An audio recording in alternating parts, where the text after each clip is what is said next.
Hi guys, how's it going? Marine King here with part 5 of the Grand Tournament pre-review. As usual, I'm going to try to run through these relatively quickly because there's a lot to cover. If you would like to skip this video and just go straight to the score that I gave all the cards, please look at the bottom description of the video and you can see everything lined out in the same order of which I'm going to go over in the video. And today we're going to be covering the Warrior cards and the legendary neutral cards of the Grand Tournament. Alright, so let's get started. Right away, we have the 2 mana 3/2 Sparring Partner, Taunt. Battlecry, give a minion taunt. Whether or not this card is good depends entirely upon whether or not Taunt Warrior becomes a thing. Now, if Taunt Warrior does become a thing, then 2 of these cards are going to be an auto-include into every deck that is centered around Taunt synergies with Warrior. But where I take concern is, will Taunt Warrior really become a thing? I don't know. And at the moment, it seems to me that there's really not enough taunt cards out there that Warrior would want to run to make a Taunt Warrior deck appetizing to where they would want to run that in lieu of a standard Wallet Warrior deck, Patron Warrior deck, or even Aggro Warrior deck. So I have a lot of reservation on whether or not Taunt Warrior will become a thing. What I can say is that these stats are okay, a 3/2, and its ability is nice if you're going to run a deck that is centered around taunts. If not, then there's really no reason you would want to run this card. But in terms of value overall, I'd rate it a 6 out of 10. It's okay. And next up, the 2 mana spell Bolster. Give your taunt minions plus 2/2. Well, again, this is the card that would synergize with that last card. Now, in a situation where you have taunts on the field, 2 or more taunts, this card can be absolutely amazing as far as the value you're getting out of it. If you just give 1 minion 2/2, then it's not the worst thing in the world for 2 mana. If you give 2 minions 2/2, then you have an amazing value at 2 mana. Now, where I take issue with this, again, is it worth it to try to load your field up with taunts? Probably not. I mean, if you look at the cards that are currently being run in most Warrior decks, they usually don't run a lot of taunt. Sledge Belcher has kind of been the only thing popular in Warrior decks recently that runs taunt, and I don't know if they would want to run a lot of new taunt cards just to start running this card and the King's Defender card. The other place I take issue with it is this actually worth a card slot? It doesn't really do that much, and first of all, it's situational because you have to have taunts on the field to get value, and second of all, is it worth it to take up a slot? Most of the time, people don't want to run buffing cards in their decks unless they're like Power Word Shield, where they also draw a card. So I'm not that sure. The third place I take issue with it is, does Warrior really need taunts? That's a really big question there, because why would you need cards like Bolster and cards like the Sparring Partner? Is it to stop aggro decks? Because Warrior typically is already strong against aggro decks. Warrior is the strongest class to deal with aggro decks. So if you're trying to protect yourself from something like Face Hunter, you were already favored to win that matchup, at least 80 or 90% the favorite. So if you're not against an aggro face deck, then these types of cards will hurt you against other mid-range and control decks, because these aren't the kind of cards that you want in a battle where you're jockeying for control back and forth. So I would overall say that this particular card is very situational and maybe not that good in a lot of matchups that aren't aggro face, and you probably would have already won those matchups. So therefore I would give this a 4 out of 10 rating. Up next, the 3 mana 3/2 King's Defender, Battlecry. If you have a minion with taunt, gain +1 durability. This weapon is okay, but it's nothing really great, and the reason why is because at this turn, from turn 3 onward, you would kind of like to start thinking about having that 4 damage Death Spite weapon. Is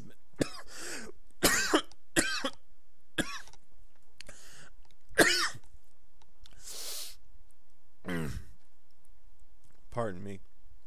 It has really been proven time and time again these days that Warrior really likes having the 4 damage and then the 5 damage on the following turn at this point in the game.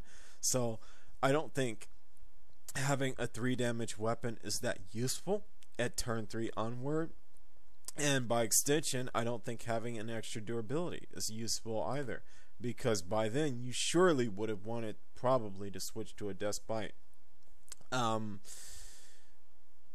So I don't think that the Battlecry is even that much of an issue whether or not you get it.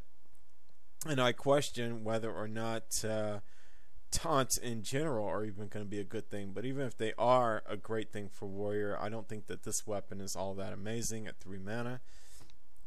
Therefore, I would give it a 6 out of 10. I think that it's just a fair card, but I don't think it's good enough to replace the Death Spite. Up next, the 4 mana 5/3 Magnetar Alpha. Also damages minions next to whomever he attacks. Well, right off the bat, everyone can see that the stats 5/3 for 4 mana are absolutely horrible by itself. The reason why is because it's so fragile that it will die before it gets to attack, typically.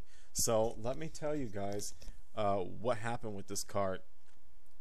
They put this card in the set because it is to go with the taunt cards. So if you're doing a taunt warrior deck, the ideal was to already have at least 1 or more taunts on the field, and then you play this card, and this is the card you use to deal your damage while hiding behind the taunts.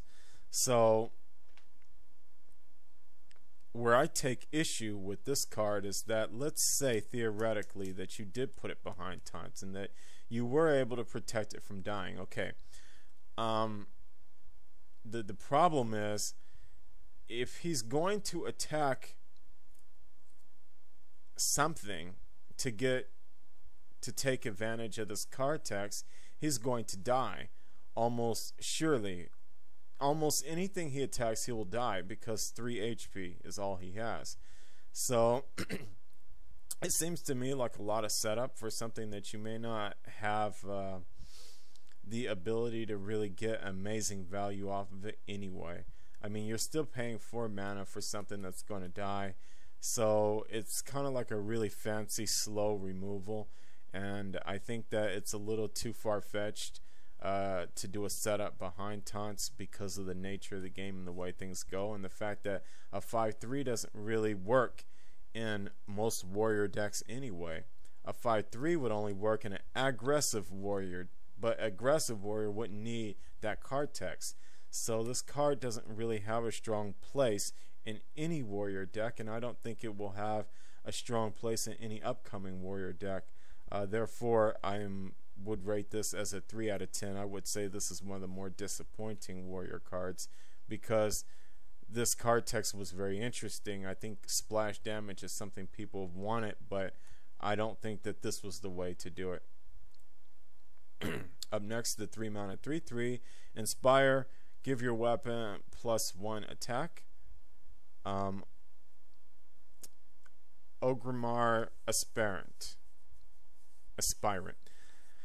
Well, I'm not too crazy about this card, because you have to have the condition of already having a weapon in your hand, and then you play this card. 3/3 for 3 is not bad, but having to have a weapon to take advantage of, and then you have to pay the 2 mana to get this going, it just makes me feel like perhaps it's a little too awkward. You probably would already have the weapon in your hand at the time you played this, or on the very next turn you would play a Despite in most scenarios, and you probably really won't get a chance to take advantage of this card text. So therefore, most of the time, I would probably say 80% of the time, you're just playing a 3/3 for 3, and there's nothing special or needed about that. And based upon that, I would rate this card as no more than a 4 out of 10, because I just don't feel like there's that much reason to run it.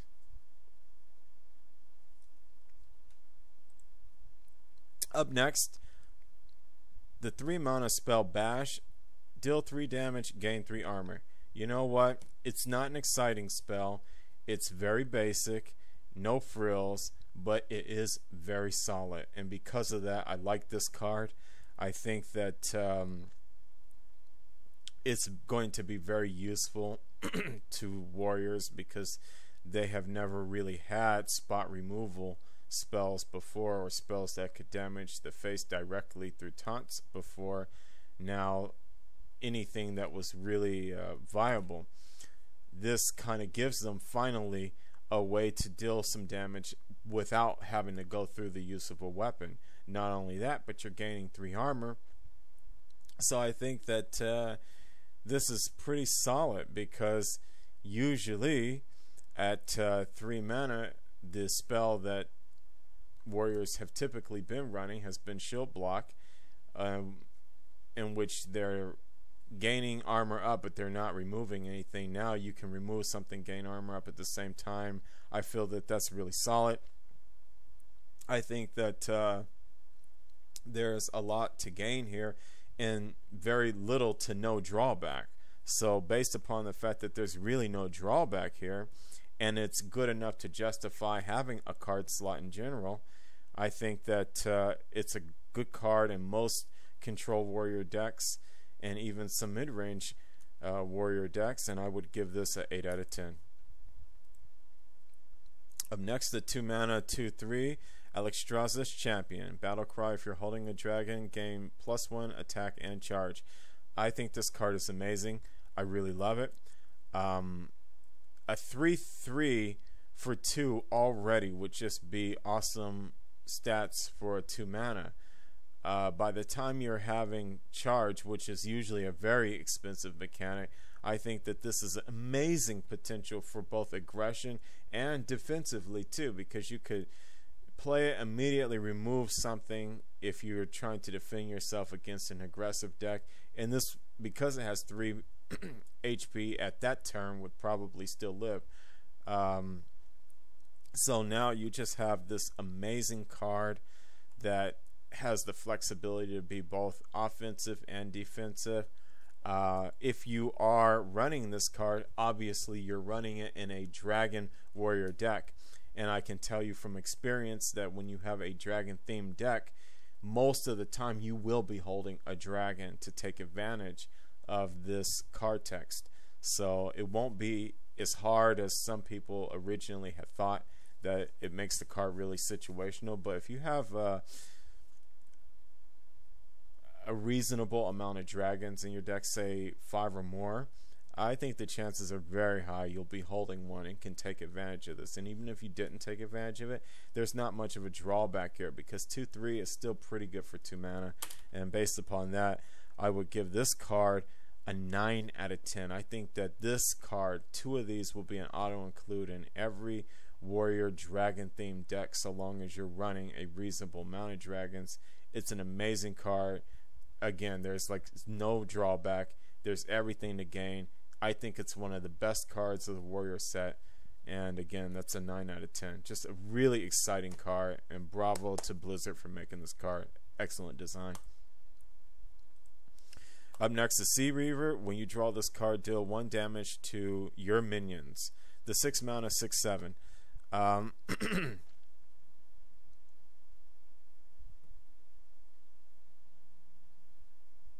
You know, right now, one of the most universally hated cards and one of the generally thought of to be worst cards in the entire game of HearthStone is the Flame Leviathan. It's truly an embarrassment to the mage class, and an embarrassment, I think, to the design team for Hearthstone overall, was the Flame Leviathan, because of the fact that you could not control what kind of damage it would do to your own board when you draw it. Well, this card is very similar to that. You draw it, you don't know when it's going to come. It could damage your own minions at a horrible time, and this time you don't even have the potential to deal damage to your opponent's board. Now, obviously, when they made this card, they designed this to combine with your Patron Warrior deck. But the thing is, Patron Warrior decks don't need this card, and they would not play this card naked anyway, which means that the only reason they would even put this in their entire deck is just to draw into it and get the 1 damage to buff up their Frothing Berserkers. That's really bad, and the reason that's really bad is because when it's your turn as a Patron Warrior, you want to play your cards and charge them at the same time. So they're not going to have a Frothing Berserker on the board from the last turn anyway.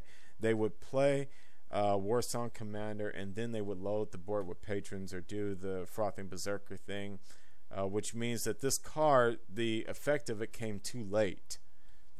Because, or I'm sorry, not too late, it came too early. It came before they could actually start the combination. So it's kind of silly to me, and I think that it's a little bit of a blunder by Blizzard to even make this card, because even it misses. It just doesn't work in a Patron Warrior deck. It doesn't work in a Control Warrior deck. It doesn't damage the enemy's board. You can't control when it's going to damage your own board, and to play it naked as a 6/7 for 6 is weak, and it has no battle tag. It's just bad all the way around. There's just no use for this card, and it's quite disappointing. I would rate it as a 2 out of 10. And the final card of the set, the legendary Varian Wrynn. 10 mana, 7/7, Battlecry, draw 3 cards, put any minions you drew directly into the battlefield. You know what? It is no secret right now at this point that this card is absolutely crazy good. As soon as this card was revealed, the public reception was insane. Everyone loves this card. Most people feel it's probably one of the strongest cards in all of the Grand Tournament. I would agree with that completely. I would rate this card as a 10 out of 10. Varian Wrynn is totally worth putting in your Control Warrior decks. You probably will certainly want to run this card. It is akin to Neptulon on steroids. Neptulon already is a powerhouse, but this card is that much more of a powerhouse. Why? Well, let's see. Even if you just played it as a 7/7 and just drew 3 cards, that in itself is worth it. You draw 3 cards. You know, think about what it's worth to draw 3 cards. That's worth a lot. Now think about the fact you're getting a 7/7, which is admittedly not the best stats, but it's respectable enough that the enemy has to respond to that. Now also take into consideration the fact that all this happens in 1 card. That is really great, because warriors in the past sometimes have had a problem with running out of steam. Originally the Control Warrior decks, and that's how they started having to run cards like Double Alkali of Pain and a lot of things that were set up specifically for card draw.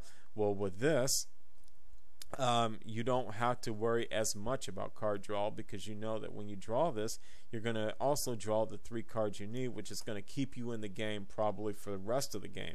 Now, this card is amazing enough just like that, but when you take into consideration it's also going to put the things that you run into the battlefield, now it's super amazing, because Control Warrior decks tend to run things like Sledge Belchers. Sometimes they run Izera. Many times they run Ground Hellscream. There's a lot of things where you would want definitely to put it into the field immediately, and it could win you the game also if your back is up against the wall and you're close to death, by putting a taunt directly into the field, especially when Sledge Belchers get put into the field. And then you have the extra card draws. It's just too amazing to not run this card. This is absolutely incredible. And again, another applause to Blizzard. If you are saving up your dust and you can only craft one card, and you have available at your disposal a warrior control deck, this is certainly the card then that you would craft with your dust. I will be crafting this card as soon as the Grand Tournament is released. And yeah, so that's the last card of the warrior set. Overall, I would say that the cards have opened up a new archetype option for warrior, which is the taunt warrior. I'm not sure if that's really going to be a thing or not, but at least we know that the option is there. I would say that overall, warrior did benefit decently from the Grand Tournament expansion, and I would say that's a good card set overall. The cards that were good were really good. So moving right into the neutral legendaries, we have Skycap'n Kragg, the 7 mana 4/6 charge. Cost 1 less for each friendly pirate. Yeah, that was a really bad charge. It's because I had a cough. I would rate this as a 4 out of 10. I mean, to be honest, in my opinion, there's just nothing much to see here. Even, first of all, pirates are extremely fragile, so it is hard to have many pirates on the board. It's hard to have one pirate on the board, but let's theoretically say that you had 2 pirates on the board. Why would you play this, though? Why would you want to charge in with 4 attack at this mana cost? If you're playing a pirate deck and you are looking for charge, most likely you're not looking to control the board, you're looking to hit someone's face. So this was the one time that most of the time people want 4/6s instead of 6/4s, but this is the one time you want it for the 6 to be on the other side, like Leroy. You want damage when you play this card. It doesn't make sense to have HP that you won't use and a low amount of damage, which is what you really want at this high mana cost. Therefore, I would say that the card just doesn't have a lot of use, and I don't understand why they designed it this way. It should have been a 6/4 to see play instead of a 4/6. The damage is too low for what you want to do with this card, which is probably use it as a finisher. So again, that's a 4 out of 10. 5 mana 4/5. The Nexus-Champion Saraad. Inspire, add a random spell to your hand. Well, obviously there's a lot of RNG going on with this card, so it's very difficult to say whether or not it's going to be a great value for you, because it would all depend upon what kind of spell you draw. But all things considered, I'd say that the stats and the fact that you're drawing a card at all and giving you a card advantage, since it's a card that is generated instead of one pulled from your deck, is good. I would say it's a solid card. I would give it a 7 out of 10. I'd say you could run this card decently, and probably it wouldn't hurt you to run this card too much, but it may not help you too many times either. So you might want to run this card more in a type of deck that takes advantage of running spells in general, like Mage. But generally speaking, I would say it's not bad. 7 out of 10. The 6 mana 6/3 Justicar Trueheart. Battlecry, replace your starting hero power with a better one. Well, and I'm just going to pull up what those hero powers are right quick so you can view them. I would say overall that it is worth it in a late game control deck to play Justicar, because what she's doing is she's giving you the tools you need to really drag the game into your favor the longer the game goes. So this card specifically was designed to be run in a very late game grinder control type of deck situation. I think that this card has probably had some of the most controversy and mixed reception of any card at the Grand Tournament. Some people seem to feel that Justicar is a great card and almost broken good, and others feel that she's crap. So there's opinions all over the place because people say she's too slow. What I would say is that a 6/3 obviously is very bad stats for a 6 mana because it's so fragile that it will die to anything. But I don't really think the stats of the minion itself are what this card is about. It's really all about the benefit of that long-term hero power. And I think a lot of people are grossly underestimating just how good these upgrades are. For most classes, this is going to be pretty amazing. It will not be really for Shaman, Warlock, and Hunter. But for the other classes, there's some pretty good stuff going on here. Especially comes to mind the Dire Shapeshift, 2 armor, 2 damage. That's excellent. You know, the Fire Blast, the double Silver Hands, Hero Power 4 Health Heal. You know, I would say that these abilities are worth the 6 mana setup, and you do still get a 6/3. I mean, there is a chance that she doesn't die immediately and actually gets to attack. So I think that when you combine the fact that these hero powers are permanent, I think that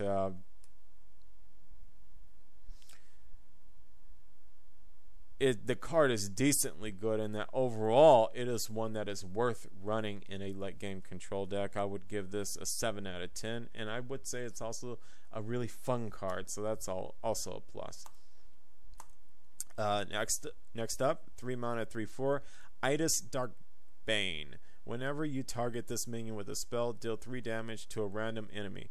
I would say that this card is really nice, really solid, good stats. You know, the 3 mana, 3/4, that's just a good stat line. Just naked, just as with no card text. Just a 3/4 with that stat line at 3 mana is good enough. When you add in this card text, this is really good. It has been proven time and time again through cards like Knife Juggler, Flame Waker, etc., that cards that deal damage to the board are really, really powerful, and every time they're overlooked and ignored, they just deal massive damage and usually wreck stuff, so you really can't ignore them. I think most people are aware of that now. I would say that this card is limited only by one thing. It is only limited by the fact that there's not that many spells in the game that you target your own minion with. That's the problem, the only downfall of this card. So right away, the things that kind of come to mind are Paladin, Priest. You know, you think of cards like Power Word Shield. You think of cards like you know, King's Might and Guardian and things like that. There's just not a lot of spells in the game you can target, positive spells that you can target your own minion with. So that's really the only downfall. But other than that, I would say there's really no drawback to using this card. It's solidly good, and because of that, I would rate it as an 8 out of 10. I think that she's slightly stronger than her sister, Fjola Lightbane. The 3 mana, 3/4, whenever you target this minion with a spell, gain Divine Shield. Again, this minion is only limited by the fact that there's not that many self-targeting spells in the game, but basically it's got a solid stat line and a pretty nice ability too. Maybe not as good as dealing 3 damage outwardly to the enemy board, but still giving a Divine Shield with 3 damage and 4 HP, that's pretty solid in itself, and I would rate this card as a 7 out of 10. I could see running both sisters in a deck that was heavy on buffing. Up next, the 6 mana 7/4, the Skeleton King, Death Rattle, reveal a minion in each deck. If yours costs more, return this to your hand. I think that the stat line is really bad for a 6 mana. It's obviously fragile at 4 HP. I feel that it dies to just about anything, and it's really an expensive card to replay. If it does go back to your hand, do you really want to replay it? You may not want to replay this card, especially when you consider the fact it will easily die again. Now you have to take into consideration that it may not even go back to your hand, because what if you lose the joust of revealing a minion? It's kind of situational, and then you also have to take in consideration that it just has 7 damage, which is the worst kind of damage to have on the high end. Because it's just enough to be within big game hunter range, but not enough to take out things like giants, Ragnaros, etc. If it had 1 more damage and it was 8 damage, it might have been worth something, but at 7 it's just really in the worst spot, I think. And I don't feel that a lot of people will want to run this card. I probably would not want to run this card either. I don't rate my cards based on how they do in arena. I basically only rate cards on how they do in ladder play. But in arena, having said that, I think in arena this might be okay, since you kind of run out of cards in arena, and this will stop you from running out of cards. But still, I don't see too much going on here that you would want. I would rate this as a 3 out of 10. Up next, the 4 mana 4/4, Gormok the Impaler, Battlecry. If you have at least 4 other minions, deal 4 damage. Obviously, what they mean is deal 4 damage in any direction you want. You know, I think that it's too situational of a card, though. I think the ideal is interesting, but maybe if you had at least 3 other minions. But 4, that's a bit of a stretch. That's demanding too much. It's kind of hard to have 4 minions on the board. You'd have to have 4 minions and then play this too. I just think it's too much, and I think most of the time you'll end up playing it as a 4 mana 4/4, and since it has no tag, it's has no synergies with anything other than its Battlecry if you happen to have 4. So I would say it's too situational, and based upon that one thing alone, I would rate it as I would give the 4 mana 4/4 a 4 out of 10. How about that? The 9 mana Alice Howl, charge, can't attack heroes, 10/10. The disappointing thing here is the fact that it cannot attack heroes, and a lot of times that's exactly what you would want to do with a 9 mana card that has charge on it. So therefore, without the ability to attack face, it just becomes a removal, a 9 mana removal that may or may not stick to the board. But the thing about this card is it can be foiled by something as simple as an Annoyatron. So when you run cards like this, you want to have the upside of knowing you could use as a finisher. I mean, especially at this point in the game, playing 9 mana, I think it's just kind of disappointing to run this card, and it just feels neutered, to be honest, and it just kind of seems like a wolf with no teeth. I would rate this card as no more than a 2 out of 10. It's kind of boring, and I think they had an ideal, but it just, no, I just don't think anyone's going to really want to play this outside of arena. 6 mana 3/9, Bluff Ram Shield. Whenever your hero takes damage, this minion takes it instead. Excellent. This is exactly what people wanted. A taunt against spells. You know, finally people have a way to protect themselves when you're running a deck and you're trying to have defensive options. Finally people have a way to protect themselves against that hunter top decking the skill commander, that freeze mage that just is going to hit your face with dual fireballs or pyroblast at the worst time. Well, they can't get around this card. Now it's surely must take silence, and as we know, silence is a very limited mechanic in the game, so the chances are high that they won't have silence, and it's going to be really difficult then to deal damage to your face without going through the Ram Shield. And since Ram Shield does have 9 HP at 6 mana, which is very high, this card is just meaty, and it's going to really give a lot of headache to aggressive decks or decks that are going to plan to win through face damage. I think this card is the one that people have certainly been asking for, and you know, I applaud Blizzard for making it. It's very creative, it's very fun, and it's going to do its job quite well.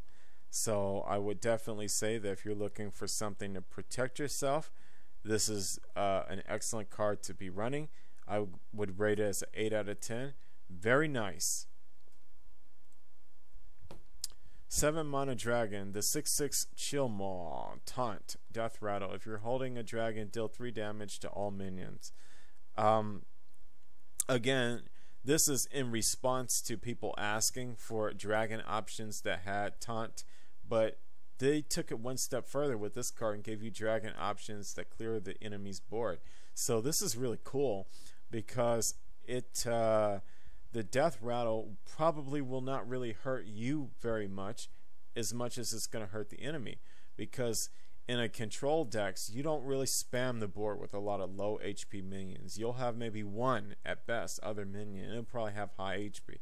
It would probably survive the Death Rattle of the Chillmaw. So now you're putting the enemy in a situation where they pretty much have to silence it.